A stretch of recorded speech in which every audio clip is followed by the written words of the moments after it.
नमस्कार, आप देख रहे हैं एलएसबी न्यूज चैनल। तारीख हो गई आज 27 अप्रैल 2025 दिन रविवार। आइए शुरू करते हैं देश दुनिया की बड़ी खबरों के साथ, जिन पर टिकी हुई है सियासत, सुरक्षा, न्याय और जनता की नजर। शुरुआत करते हैं आज की सबसे बड़ी खबर। आज की पहली खबर, पहलगाम आतंकी हमले पर बड़ा एक्शन। केंद्रीय गृह मंत्रालय ने पहलगाम आतंकी हमले की जाँच अब राष्ट्रीय एजेंसी यानी एनआईए को सौंप दी। मंत्रालय ने इस संबंध में आधिकारिक नोटिफिकेशन जारी कर दिया है। अब एनआईए केस दर्ज कर लोकल पुलिस से केस डायरी और एफआईआर लेकर गहन जाँच करेगी। बताया जा रहा है कि एनआईए की टीम पहले ही पहलगाम पहुंच चुकी थी और सीन ऑफ क्राइम का निरीक्षण कर चुकी है। इसके साथ ही फॉरेंसिक टीम भी घटनास्थल पर मौजूद है और सुराग जुटाने में लगी हुई है। ईरान और यूएई के राष्ट्रपतियों ने पीएम मोदी को किया फोन। पहलगाम हमले की अंतर्राष्ट्रीय स्तर पर भी निंदा हो रही। आज ईरान के राष्ट्रपति मसूद पेजेशियन और संयुक्त अरब अमीरात के राष्ट्रपति ने प्रधानमंत्री नरेंद्र मोदी से फोन पर बातचीत की। दोनों नेताओं ने हमले की कड़ी निंदा की और पीड़ित परिवारों के प्रति अपनी गहरी संवेदना व्यक्त की। इस दौरान सहमति बनी कि आतंकवाद के खिलाफ मानवता को एकजुट होकर लड़ना होगा। प्रधानमंत्री नरेंद्र मोदी ने भी देशवासियों के गुस्से और पीड़ा साझा किया और आतंक के सरपरस्तों के निर्णायक कार्रवाई का संकल्प दोहराया। पीओके को भारत का हिस्सा बनाने का वक्त आ गया। पहलगाम हमले के बाद देश भर में आक्रोश की लहर है। इसी बीच बीजेपी नेता और पूर्व केंद्रीय मंत्री मुख्तार अब्बास नकवी ने बड़ा बयान दिया। रामपुर में उन्होंने कहा कि आजादी के अमृत काल में वो संकल्प पूरा करने का वक्त आ गया है जिसमें संसद ने 31 साल पहले कहा था कि पीओके भारत का अभिन्न हिस्सा है और उसे वापस लिया जाएगा। उनके कार्यालय ने इस बयान को लेकर एक प्रेस विज्ञप्ति भी जारी की है। बिलावल भुट्टो अपनी मानसिक जांच कराएं, हरदीप सिंह पुरी का तगड़ा पलटवार। पहलगाम हमले के बाद भारत सरकार ने सिंधु जल संधि को निलंबित कर दिया। इस पर पाकिस्तान पीपुल्स पार्टी के अध्यक्ष बिलावल भुट्टो जरदारी ने विवादित बयान दिया था, जिसके जवाब में केंद्रीय मंत्री हरदीप सिंह पुरी ने कहा, बिलावल भुट्टो को अपनी मानसिक स्थिति की जाँच करानी चाहिए। भारत अब ऐसी गैर जिम्मेदाराना टिप्पणियों को बर्दाश्त नहीं करेगा। उन्होंने यह भी कहा कि अब समय आ गया है कि पाकिस्तान को करारा जवाब दिया जाए।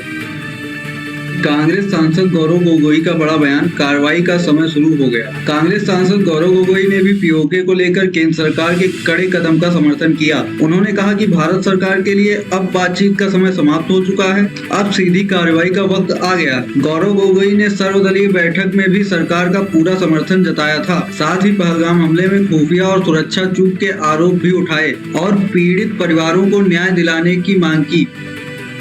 बारिश ने बिगाड़ दिया खेल, बदली पॉइंट्स टेबल। आईपीएल 2025 के 44वें मुकाबले में कोलकाता नाइट राइडर्स और पंजाब किंग्स के बीच रोमांचक भिड़ंत देखने को मिलती, लेकिन बारिश ने सारा मजा किरकिरा कर दिया। पंजाब किंग्स ने 4 विकेट पर 201 रन का मजबूत स्कोर खड़ा किया। रविसिमरन सिंह ने 83 और प्रियांश आर्या ने 69 रनों की जोरदार पारी खेली, लेकिन कोलकाता की टीम मात्र 1 ओवर में ही खेल सकी। लगातार बारिश और आंधी के चलते मैच को आखिरकार रात 11 बजे रद्द कर दिया गया। इसके चलते पॉइंट्स टेबल में भी बदलाव हुए हैं। पाकिस्तान के गृह मंत्री का बयान, गेंद अब भारत के पाले में है। पहलगाम आतंकी हमले के बाद भारत ने पाकिस्तान पर कई कड़े प्रतिबंध लगाए, जिससे पाकिस्तान में घबराहट साफ नजर आ रही। पाकिस्तान के गृह मंत्री मोहसिन नकवी ने आज बड़ा बयान देते हुए कहा, पाकिस्तान पहलगाम हमले की कड़ी निंदा करता है और हम निष्पक्ष अंतर्राष्ट्रीय जाँच की मांग करते हैं। उन्होंने यह भी कहा कि हमें भारत की जाँच प्रक्रिया पर भरोसा नहीं है, लेकिन पाकिस्तान निष्पक्ष जाँच में पूरा सहयोग करेगा। गेंद अब भारत के पाले में है। यह बयान पीटीवी के हवाले से सामने आया। विशेषज्ञों का मानना है कि पाकिस्तान इस बयान के जरिए अंतर्राष्ट्रीय मंच पर खुद को दबाव से बचाने की कोशिश कर रहा है। रूस ने किया बड़ा खुलासा, उत्तर कोरियाई सैनिकों ने यूक्रेन सेना के खिलाफ लड़ी जंग। रूस और यूक्रेन के बीच जंग अब और भी जटिल होती जा रही। रूसी सेना के जनरल स्टाफ प्रमुख वालेरी गेरासिमोव ने पुष्टि की है कि उत्तर कोरिया के सैनिकों ने रूस के कुर्क क्षेत्र में यूक्रेनी सैनिकों के खिलाफ लड़ाई में भाग लिया। उनके अनुसार उत्तर कोरियाई सैनिकों ने रूसी सैनिकों के साथ कंधे से कंधा मिलाकर बहादुरी और धैर्य का परिचय दिया। इसी बीच क्रेमलिन ने भी बड़ा दावा किया है कि सभी यूक्रेनी सैनिकों को कुर्क क्षेत्र से पूरी तरह खदेड़ दिया गया है। रूस का बड़ा दावा, कुरुक्षेत्र में यूक्रेनी सैनिक खदेड़े गए। क्रेमलिन के प्रवक्ता दिमित्री ने एक आधिकारिक बयान में कहा कि कुरुक्षेत्र में यूक्रेनी सैनिकों की घुसपैठ पूरी तरह से नाकाम हो गई। राष्ट्रपति व्लादिमीर पुतिन को भी इस उपलब्धि की जानकारी दी गई, जहां उन्होंने रूसी सैनिकों और कमांडरों को बधाई दी। पुतिन ने कहा, हमारे सैनिकों ने कुर्ग सीमा क्षेत्र में दुश्मनों को करारी शिकस्त दी है, जिससे मोर्चे में अन्य इलाके के भी आगे की सफलताओं का मार्ग प्रशस्त हुआ है। हालांकि यूक्रेन की ओर से अब तक इस दावे पर कोई आधिकारिक प्रतिक्रिया नहीं आई। सरकार कठोर कदम उठाए, पूरा देश उनके साथ, अखिलेश यादव का आया बयान। समाजवादी पार्टी के अध्यक्ष अखिलेश यादव ने पहलगाम आतंकी हमले के बाद बड़ा बयान दिया। उन्होंने कहा कि केंद्र सरकार आतंकवादियों के खिलाफ कठोर से कठोर कदम उठाए, पूरा देश सरकार के साथ खड़ा है। अखिलेश यादव कुशीनगर पहुंचे थे, जहां उन्होंने पूर्व विधायक पूर्णमासी देहाती और पूर्व जिला अध्यक्ष शुक्रुल्ला अंसारी को श्रद्धांजलि अर्पित की। मीडिया से बातचीत में उन्होंने स्पष्ट शब्दों में कहा कि आतंकवाद के खिलाफ सख्त और निर्णायक कार्रवाई समय की मांग है।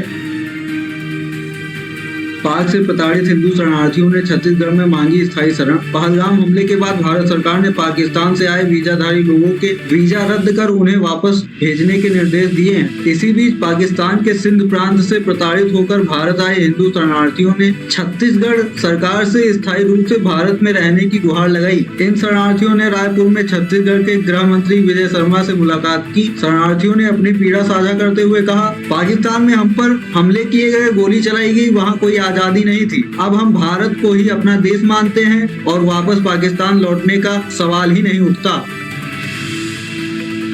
बेंगलुरु के लोगों ने की पहलगाम हमले की निंदा, पीएम मोदी के समर्थन में उठी आवाज। बेंगलुरु के शांतिनगर इलाके में लोगों ने पहलगाम हमले की तीखी निंदा की। लोगों ने कहा कि पर्यटकों को निशाना बनाना आतंकवादियों की कायरता को दिखाता है। स्थानीय निवासी राहुल गुप्ता ने कहा कि पीएम मोदी के नेतृत्व में देश आतंकवाद के खिलाफ एकजुट है। उन्होंने कहा, हमें पूरा विश्वास है कि आतंकवादियों को इस बार करारा सबक सिखाया जाएगा। बेंगलुरु के नागरिकों ने एक स्वर में कहा कि पहलगाम जैसी घटनाएं किसी भी सूरत में बर्दाश्त नहीं की जाएंगी। ऐसी ही विश्वसनीय और सटीक जानकारी के लिए जुड़े रहिए LSB न्यूज के साथ। वीडियो को लाइक करें, शेयर करें अपने दोस्तों के साथ, कमेंट बॉक्स में अपनी राय जरूर दें और चैनल को सब्सक्राइब करना ना भूलें। फिर मिलते हैं मुख्य समाचारों के साथ। नमस्कार।